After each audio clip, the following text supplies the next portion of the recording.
What I don't understand, Reggie, is you grew up in Brooklyn, New York, pretty tough neighbourhood, with internalised racism just as part of the fabric of your being. How come you married a white woman? Well, I married a woman I fell in love with who happened to be white. And that's the way I look at it. And rather than, I didn't focus on her skin color, I focused on her internal beauty, although she looked good. And we had so many things in common. We were both Baha'is. We were dedicated and are dedicated to the faith and to raising our children as Baha'is. That's what we talked about. We had a lot of ideas in common, a lot of things in common, and there were a lot of dissimilarities too, of which skin color was the least.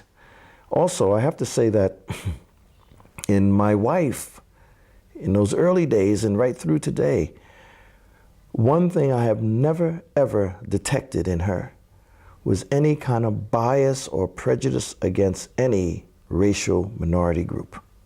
For me, that was very fresh and refreshing and so on. And it allowed me to simply be myself and to explore other dimensions of myself. In fact, I remember one time we were having an intense conversation, and she looked at me, she said, "You're a racist." And because I was mocking some singers who happened to be of the Caucasian persuasion and so on, and tell them I didn't like them and that sort of thing. And she said, "You're a racist." And I said, "No, I'm not." She says, "Yes, you are." And she said, "Well," she said, "if a white person had said what you said about black singers or what have you, they would be considered a racist." I said, "Yeah, they would be." Oh, so I see your point here.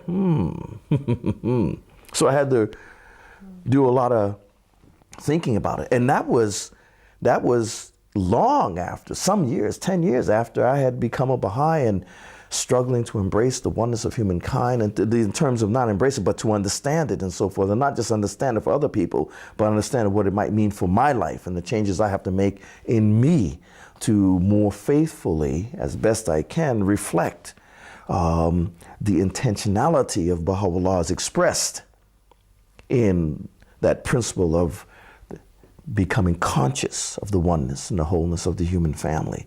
It doesn't mean that I can continue as I was raised, you see, because in that sense I'm as much a prisoner as anybody else of my culture and upbringing and what have you.